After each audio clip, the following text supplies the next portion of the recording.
Hello, listeners, and a very heartfelt welcome to a Geek Tragedy. I'm Stephen, known online as Plague Mantle because of Fae things. And I'd like to welcome to the pod the most erudite human book geek extraordinaire and my very best friend, Holly Properly. Hello, Holly. How are you? Yeah, grand, thank you. Having a whale of a time. Excellent. Yeah, there you go. Here. Yeah. And of course, our very own salvage man and crafter par excellence, Mark Gorry. Hello, Mark. How are you? Hello. I'm well, thank you. Had a nice week. Doing some work in the workshop. Went for an excellent beach walk with an excellent human being and her excellent dog. I've never thought I'd mention a dog on the podcast, but it's kind of this cute little Shih Tzu called Mia. So yeah. Okay. Shih Tzus are cute. Not cats, but we're going. less so. Cats aren't cute. We're not having a cat day. You got the wrong cat. I do have the wrong cat. I absolutely do have the wrong cat. Well, before we get down that particular road, hidden behind the scenes, our producer and long-suffering clothing used for activities such as a sport or kit, if you prefer, who shall be named for this episode, Jockstrap. Jim Kit. Hey, you should have saved that for Burns Night. Well, it's Saturday, Burns Night. You know, it's going to have aired before then, so this will technically be just after Burns Night. So. Oh, well, there you go. An appropriate nickname for young wee McTavish McJockstrap, who is our brand new producer.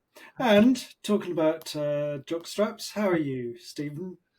It was a shit segue. I'm sorry, it's all I had on the spur of the moment. Okay, it's all right. I was going to go with vegan haggis because we're making vegan haggis for Burns Night on Saturday.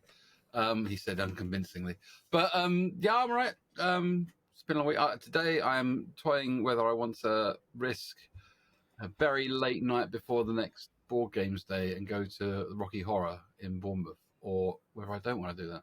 It's very difficult because I haven't seen the Rocky Horror show for a long time. And who's starring? Actually, I haven't looked. So my friend Gary is going. You know Gary. And he asked me this afternoon. I looked at the dates. I haven't actually looked at anything else yet. I'm still kind of going, ish. He's offered to drive and everything, so I can't really say no. But I also have a load of stuff to do for the board games. That anyway, I'm in a quandary. They're Some of my favourite words. Yeah, very Love sticky. The word quandary. Sticky quandary. Anyway. Why is my incredibly expensive, faux fur cape thing on the top of the cat tree? I didn't put it there. Maybe the cat put it there. Maybe it is the cat. It's not the cat. No? Okay. The cat's an entirely different colour. I was going to say the cat is not made of faux fur. That would be really... It's faux cat. That's why it's not cute, because it's a fake cat. You haven't got the real one.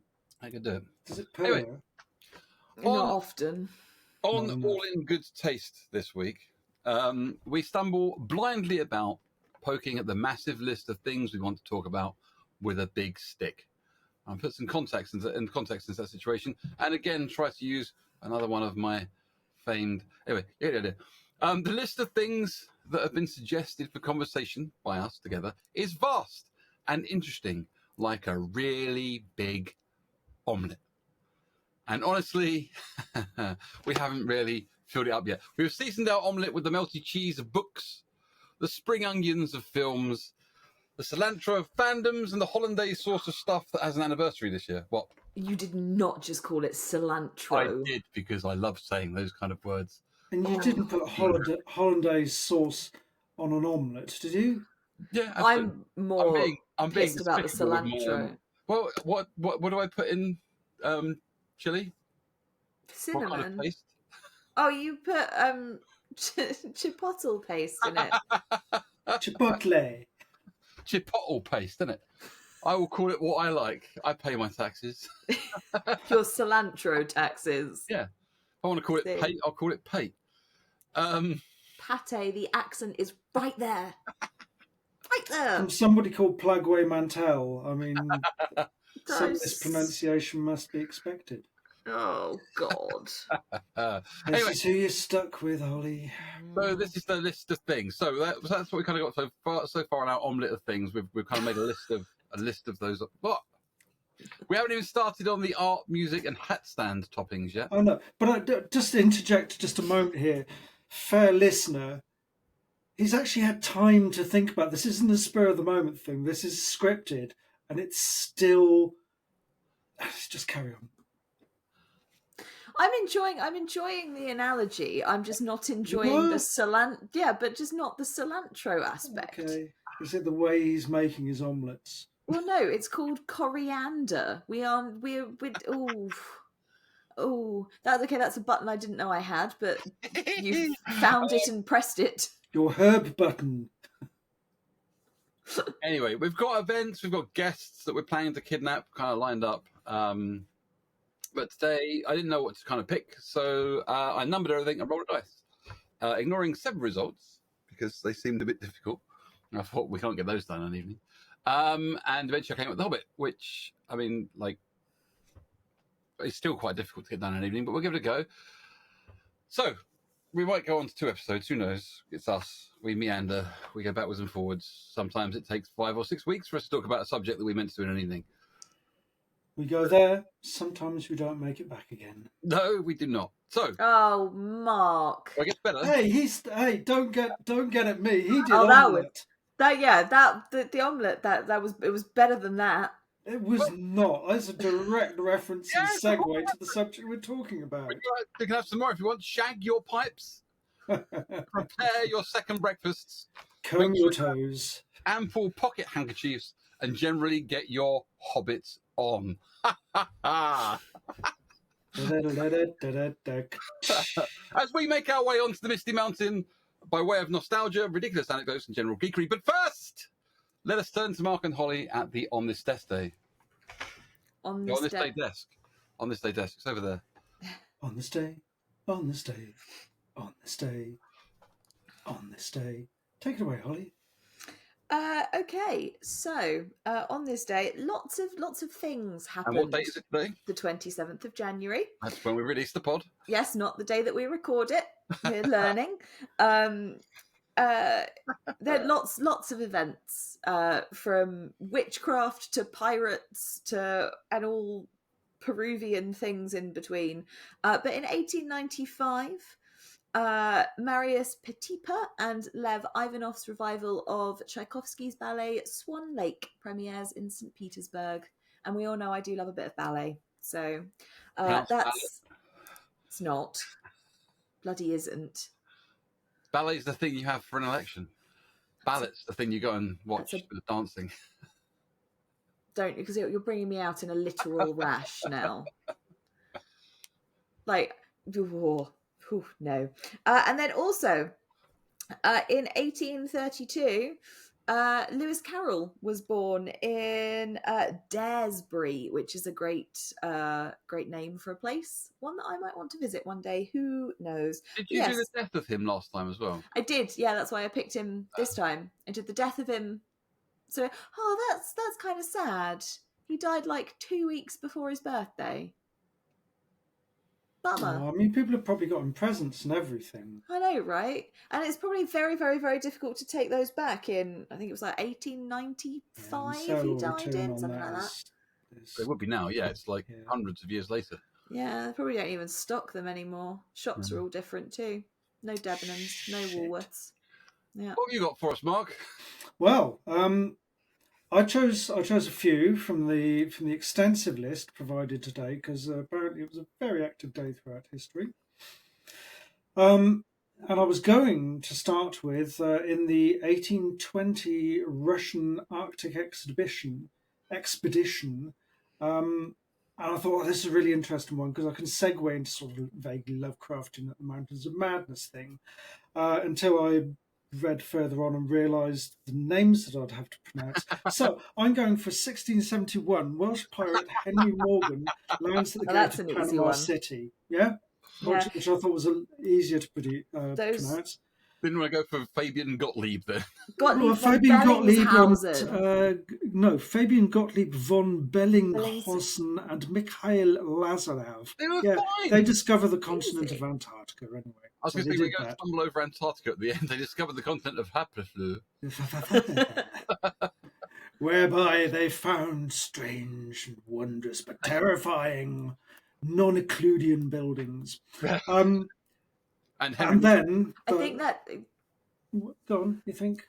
Euclidean, Well, that as well. I'm not going to say any words. as in reference to the geometry. I'm just gonna stick to. What did I say? Non-Euclidean? Yeah. Yeah, well, they're not included in any geometry books. So I think I was right. Euclidean or otherwise. Yeah, those ones. Yeah, none of those. None of the above. They were weird and fucked up. And they're in the Antarctic. And this Russian Antarctic expedition. Fuck me. Russian Antarctic expedition discovered them. Antro. Those ones. This Anyway, is just the last torture one Holly Day, isn't it? That's just what It is, today is. yeah. Today is just make Holly really sad day. Right, great, got it. Good. Fab. Well, we're talking about The Hobbit. You love The Hobbit. I do until someone starts pronouncing it like the hobby or something, which I'm not putting past either of you. What was your other fact? Let's My other one. Oh, yeah. My other one was shit because in 1910, Thomas Crapper, English plumber, bathrooms fitting seller, who contributed to sundry engineering, died at 73. number But 7. flushed with success, he went out on a Following the U-bend of destiny, etc., etc. down to the septic tank of death. Purgatory. Oh, jeez. Purgatory, yeah. Purgatory. Purgatory probably is a septic tank, let's be honest. Anyway, thanks, Hey, keep the energy up anyway. people. That's grand. Glad we didn't drag that out too far. Okay, that really on point. Excellent. Nothing bad happened. So, Hobbit origins. We're going to talk about the Hobbit. So that's something that we're very keen to talk about. Lots of books. We looked at Lord of the Rings kind of last year. We didn't look at it, but we talked about, we should definitely do bits in Lord of the Rings. And then we bitterly spoke about how bad the Hobbit films were. But we can go down that path today and just kind of like vent our spleens at things. Should we so choose to. But I'm assuming that everyone that's listening kind of, has experienced The Hobbit in one way or the other. Just in case, obviously, you haven't, The Hobbit or There and Back Again was published by some guy called J.R. Hartley. Wasn't he the dude from Dallas that got shot? No, he wrote a thing about fly fishing. No, it's the guy that did the jam. Who was the guy from Dallas that got shot then? There was that big Who Shot JR thing. Ewing. Oh. Yeah. Okay, sorry. So it was written by an English author called J.R. Ewing. No, oh God, don't do this to from me. Texas or Dallas or somewhere. Anyway, yes. Dallas is in Texas. For his offspring, when the offspring was small, his son, and was published in 1937, and was nominated for the Carnegie Medal.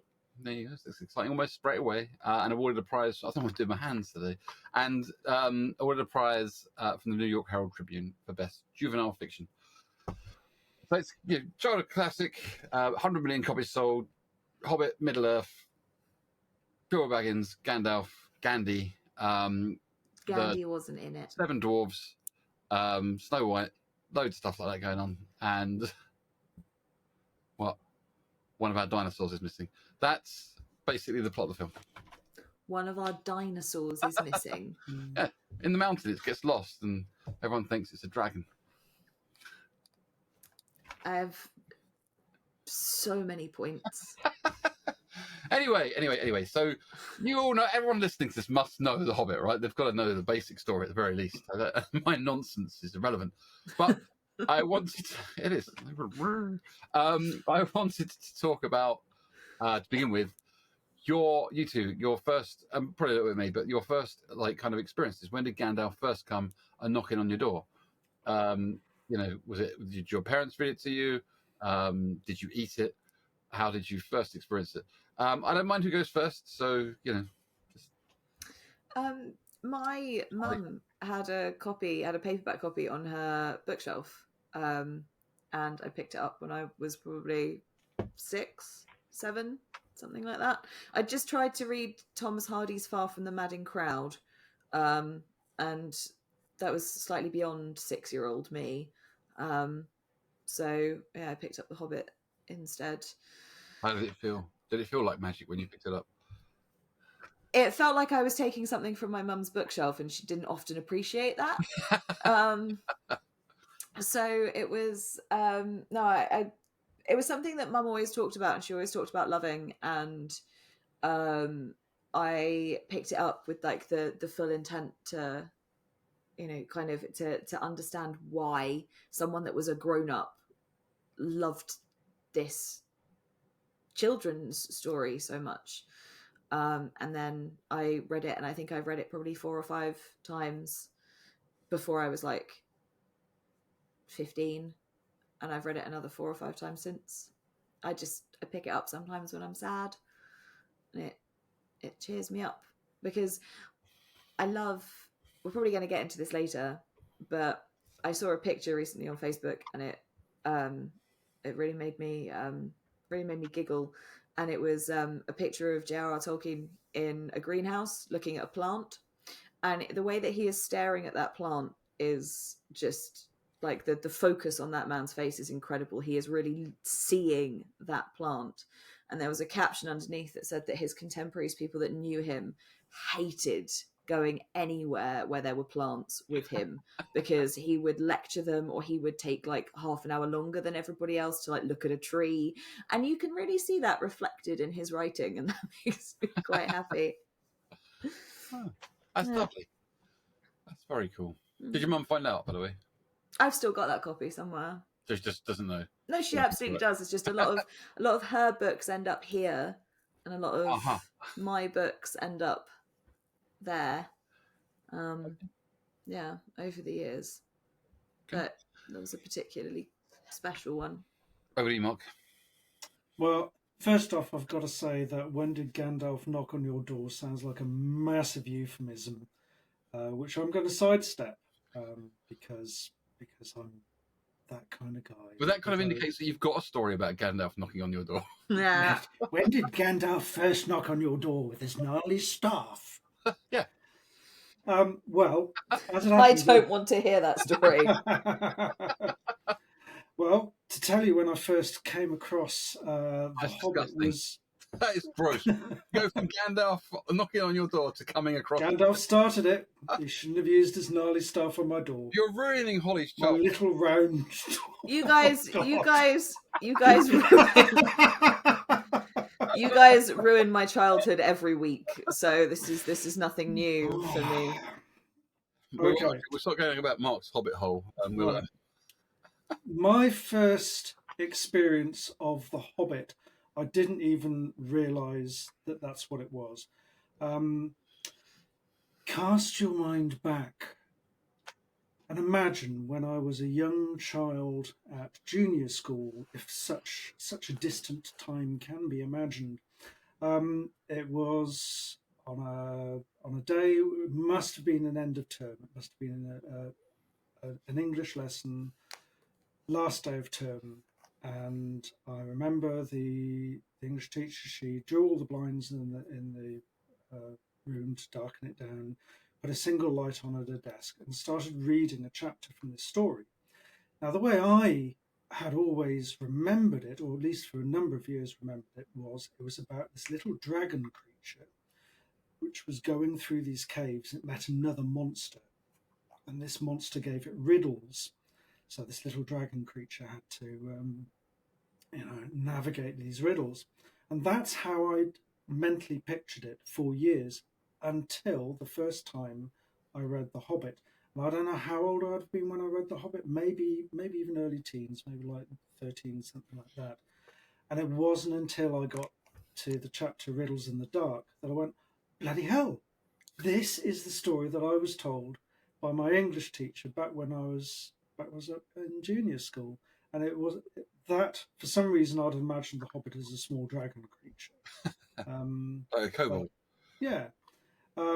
So that was my first introduction. After that, I probably read The Hobbit once a year for many years. It was like Holly said, it's kind of it makes me happy reading it. It's a lovely little fantasy journey. It's your classic adventure. It's a linear adventure, isn't it, in terms of a D&D game or whatever. And I just loved it. It was whimsical. It was light-hearted. There were scary bits in it. There was lots of inventive. And the language is a little bit, a little bit wordy in the same way that, well, not in the same way that H.P. Lovecraft is wordy, but there was still the language used was It's somewhat ponderous. it's somewhat archaic to the way if it was written now it would be written differently. But I just loved it, and it was just such a wonderful, wonderful story. Then inevitably that leads on to you reading The Lord of the Rings and going, bloody hell, this is considerably more hard work. And then you look at the Silmarillion and go, nah, pass. So, that was my first introduction to The Hobbit. Was he was a small dragon. Less. What about you?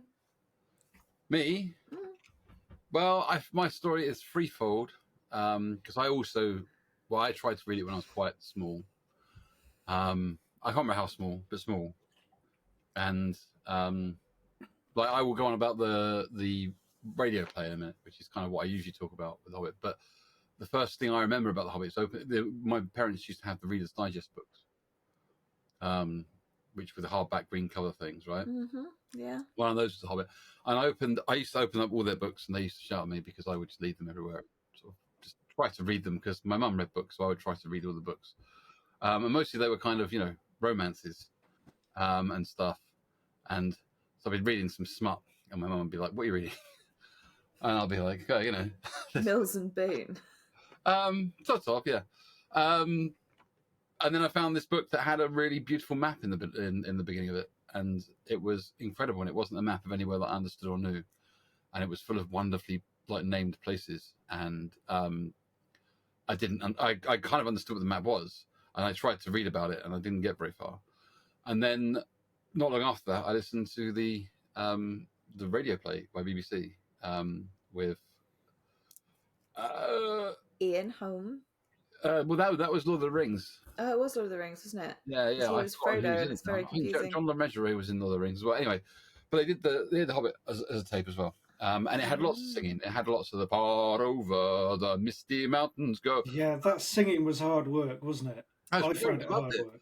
I absolutely kind of just fell into this radio play, and then I really wanted to read the book. But I told you about the first book I had of this, my own book. What was it then? No, maybe not. It was when my aunt and uncle had a child, obviously my cousin, who got is 6 or 7 years older than me, and he got a Commodore 64 for those who remember those things. And I didn't have a computer at this point, and he would play on it football manager games and boxy games and running around games. But in his room, which I wasn't allowed to go into, I discovered a box inside which was a tape labelled The Hobbit.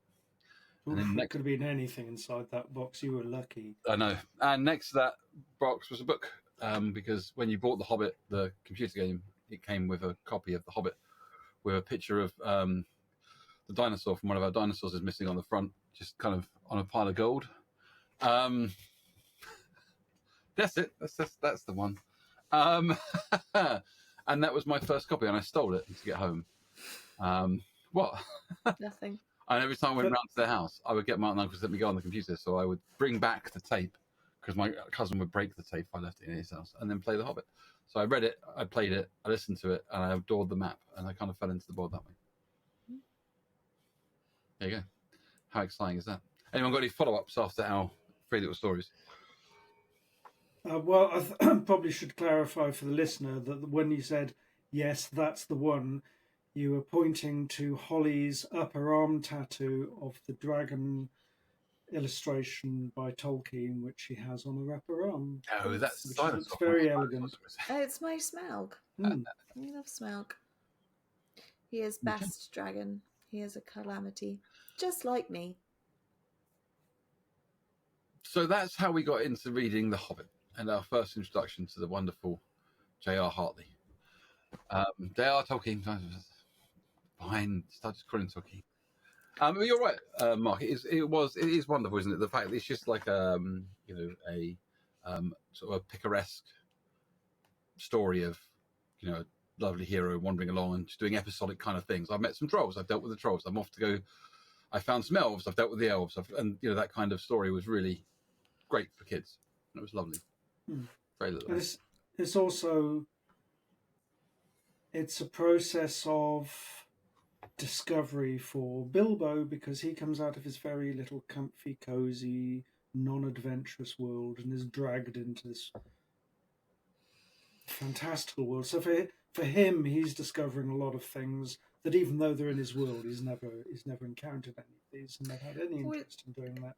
It's a big, there are a lot of nature versus nurture themes that run through Tolkien's work from a sort of a philosophical standpoint. Hobbits hobbits are supposed to be, well, they're like me, aren't they? They, they're like reading books and eating cake and getting tattoos and not, really going beyond the bounds of what they know. But there are some that do. There are some anomalous hobbits. But they embrace that kind of adventure, don't they? Yeah, but Bilbo doesn't. Originally, that's one of the big points, isn't it? Is like he's got this from a nature point of view. I mean, Gandalf lists his ancestors. He had, there were hobbits in his family tree that were so big they could ride a full-sized horse. God damn it.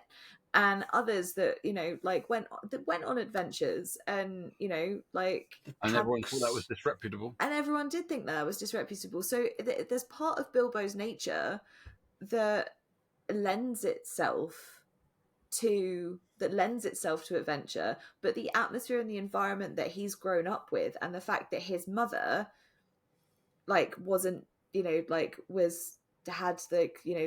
rebellious spirit kind of tempered rather, almost.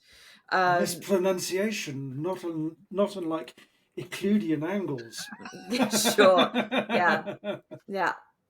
But yeah, it's a small victory, but I'll take it. Good. But yeah, it makes you sort of, it's designed to make you ponder, Gandalf obviously thought that Bilbo would be up for an adventure because he knew about his family tree, but Bilbo was so nurtured into hobbitdom that he railed against that for a long time throughout The Hobbit. But it's a classic. I mean, you look at even in their stature, they're kind of like young kids. Yeah, there's a degree, especially about Bilbo, there's a degree of naivety and sort of comfort in his own little world, and he hasn't yet explored the wider world. So I think there's very much, because it is a children's book, even if adults read it, you're still appealing to the child in the adult. That's why I think that's why adults read it, because it does appeal to the children and the adult. And I think being a small statured creature, almost child size, is a very purposeful decision that was done by Tolkien to make his hero childlike, child size at least.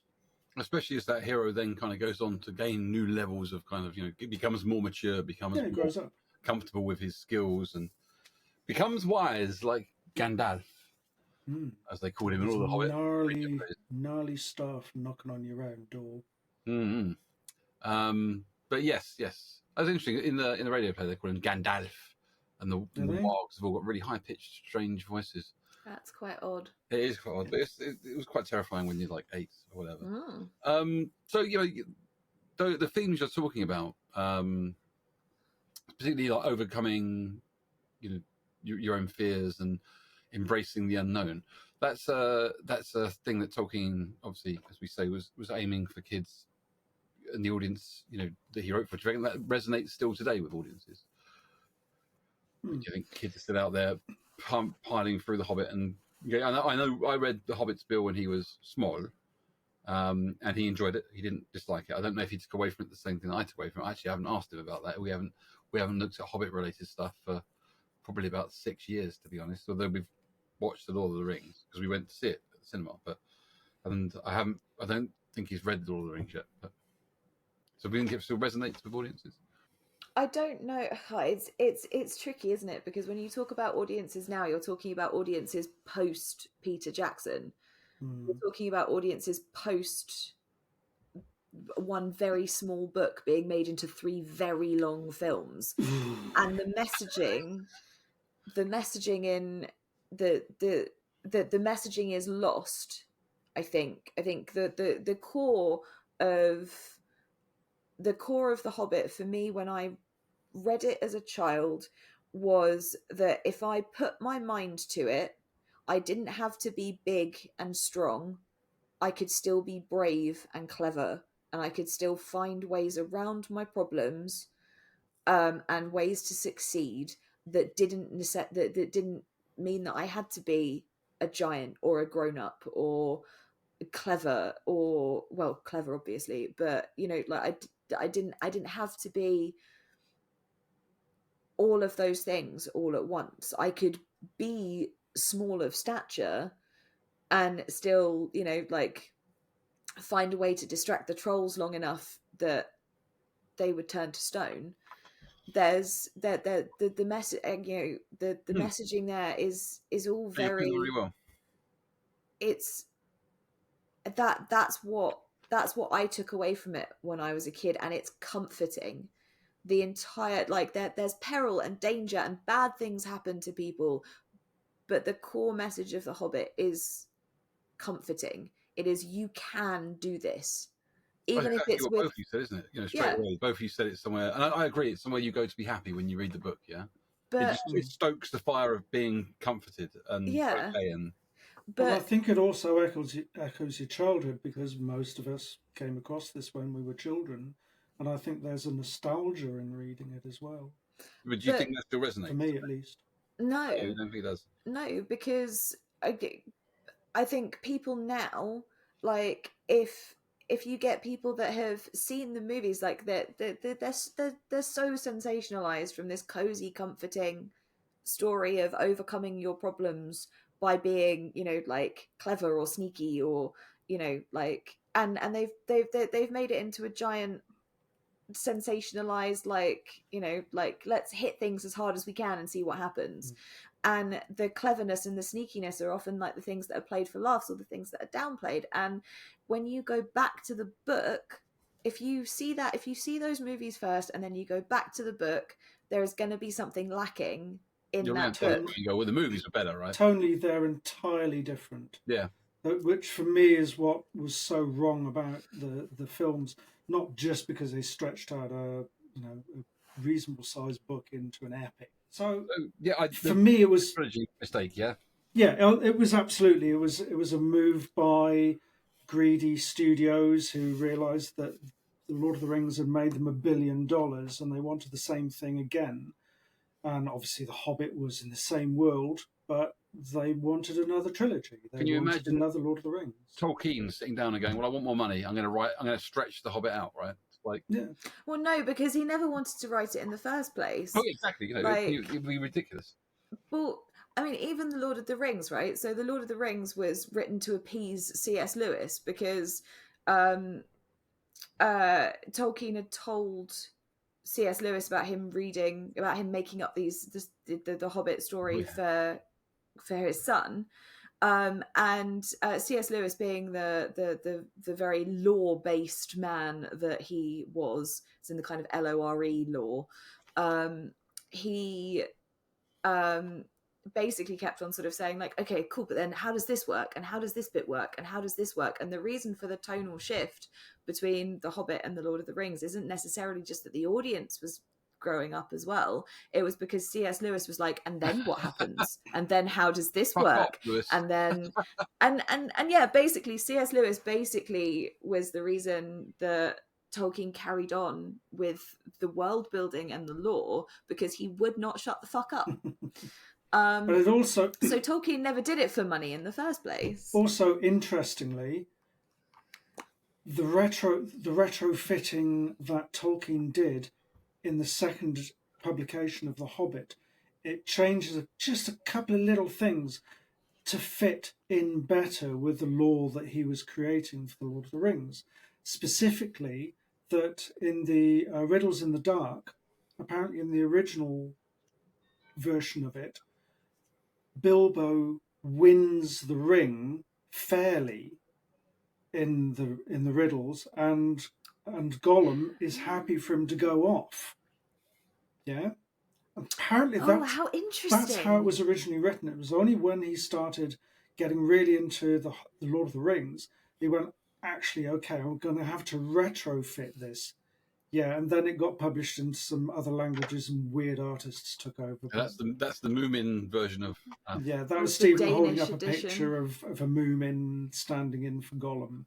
But yeah, apparently in the very first draft, which was published, Bilbo won that ring fair and square and didn't steal it. So that's really interesting. And also, because the High Elves were referred to as gnomes, apparently, because Tolkien had decided that gnomic was a wise thing, and that would be a good term for the High Elves. So in the first print, they are apparently referred to as gnomes. What's and gnomes and stuff? They're all part of it because he was very into his sort of Germanic kind of myths, wasn't he? And stuff. But it would be really interesting to read those first 3 chapters that Tolkien started working on in 1960. Well, I'll go to where the originals are kept, and then I'll get them to do some riddles, and I'll make sure that I've got nothing in my pockets, and then I'll get them. I think they've probably cottoned on to that by now. Well, I don't want to run out of time. We're getting towards the end, though. We've only done a couple of questions, so I think before we ask one more question, do we want to do some more Lord of the Rings, the Hobbit stuff next time as well? Yeah. Oh, okay. Listen, it sounds like this is going to be our shtick for a couple of episodes, at the very least, and then we'll get on some kind of special guest that has nothing to do with Lord of the Rings. Well, maybe, who knows? So, this is kind of carrying on from where we're going with what we're saying, and I think the answer is going to be yes. But when I was doing my research, there were a lot of questions that are commonly asked about Hobbit, and I haven't asked really any of those yet. People seem to have a debate continually about whether The Hobbit is still considered a children's story, or does it contain too many deeper, more complex themes to be considered such. Now, I think I put this. I wanted to put this right at the end because let me finish because I think Holly's shaking her head. But I wanted to put this at the end because I think it has changed for modern audiences because of the films. I think that I think that's what I was kind of drive at was.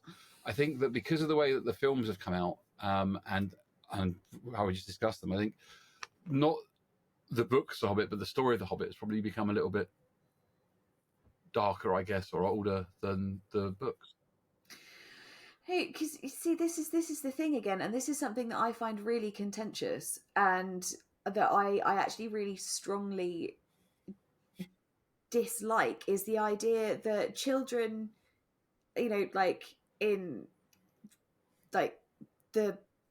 basically children that were children in the 90s, in whichever decade of the 90s they were children in, not the 90s, like the 1900s, right?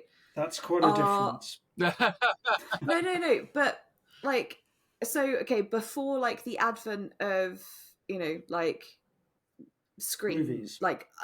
Screen not movies, but screens and technology and a lot of kind of awareness of having everything at your fingertips all at once, right? I find it impossible to believe that children now are less capable of dealing with understanding complex themes than they were in 1960 or 1970 or 1990. I don't believe that all that does is dumb children I have to agree, down. because when I read these questions, and these are these are questions that are debated, like, you know, in English lessons and stuff. You know, these in literature lessons. I couldn't find an exact.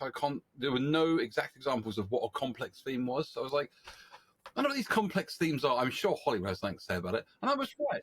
I've got something to say about basically everything.